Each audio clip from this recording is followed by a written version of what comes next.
really genuinely looks like this might be our last year in Malaysia. In fact, this could even be our last time in Malaysia. We've been here 11 years. We've only ever been here on a tourist visa, except for the times when I was working, when I had work visas, and my son was in school. My wife then had a guardian's visa. But most of the time we've been here on social visa. We've followed the rules. We've never knowingly broken any laws in Malaysia. We followed the rules. Every 90 days we travel. We don't do the one day out of the country, hop back in thing. We go for a week or 2 weeks overseas. We fly away. But I'm seeing on the Expats Stranded in Malaysia Facebook page, because that's for where we are at the moment. People are stranded here rather than maybe want to be here. I don't know, although there's a lot of people on there that want to be here. It seems that they're cutting down big time on social visa people. Just said the story of a 70-year-old Dutch woman who's been given 3 days to get out of the country. So, that's the danger signal. We don't want to get caught out with 3 days to get the hell out of the country. We know that we've got to leave at the end of this period. We don't know that we'll get back in. We're very much hoping that my daughter and granddaughter get visas, because my granddaughter's at school here, and my daughter then should be able to get a guardian's visa. But so that being said, it looks like they're cutting down on social visa people.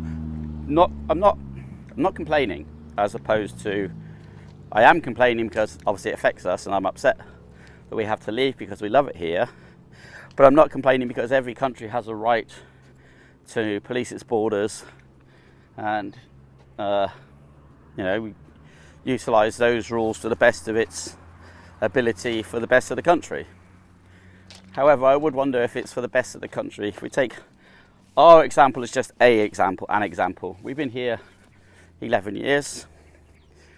We've rented homes here. We've bought vehicles here. We've bought furniture here. We've bought electrical. We've bought everything basically here. We've made friends in the community. My wife and my daughter did charity work. We've been invested in the arts in Johor and making stuff happen. I obviously make these videos which promotes Johor.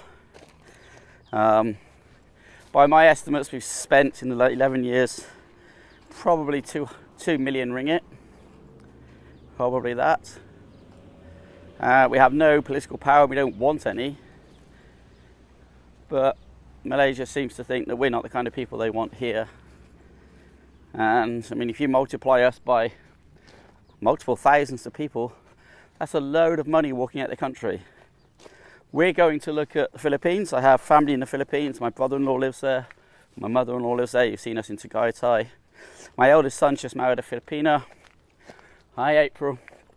And so he's going to be probably heading that way eventually. My youngest son is in a long-term relationship with a Korean lady, so we want to stay in Asia. But the Philippines has, I think that we can get up to 3 years. Now, it's not free, you have to pay, but we have 3 years in the Philippines before we have to leave. Now, it costs us a fortune to keep traveling here. We keep coming back because we love it here. My wife's health is massively improved since we've been in this atmosphere. It's cleared up a lot of her problems. Just take many less tablets for her various ailments. It appears that the party's coming to an end. We're going to go check out the Philippines. We're going to wander around. We're going to start probably at Baguio City. I've got friends there and other people have said how nice it is. But we'll look at many places. We'll look at many places. We want to do it right this time. I mean, it's even possible that me and my wife could get apply for a retirement visa, I think. Simple fact is, Malaysia doesn't want our money, we'll give it to the Philippines. We'd rather be here, but because we don't want to go back to the UK. Our health would suffer terribly back there.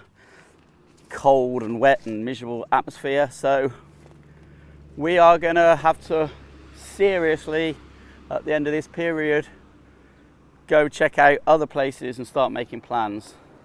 Even if we get back in, this like present situation seems to signal like that's the end. You know, it's time to make a move. And if we get 3 days, we're stuck with all the furniture, a house that's rented, cars, bikes that we can't get rid of. You know, you want to get rid of stuff at your leisure, so you can kind of hold on to a set price rather than somebody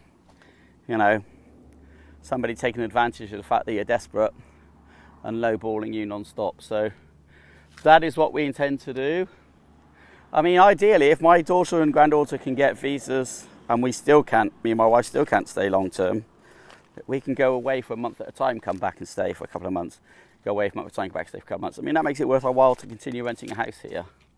But if that isn't possible, if they can't get educational visa and a guardian's visa, then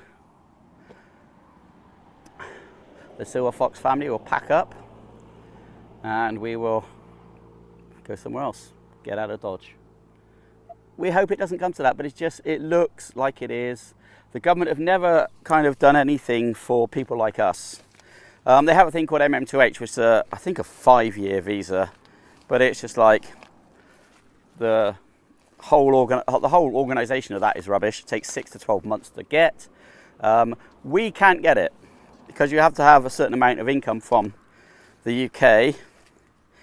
The fact is that we've been bringing in that type of money every 2 months for the last 10, 11 years. So we have it in savings, but we don't have it in income. So although we can qualify under the amount of lump sum we can put in, and although we have many months worth of other money we can bring in, it isn't good enough. If we want to do it legally, which is the only way we want to roll, we can't do it. They're making it difficult.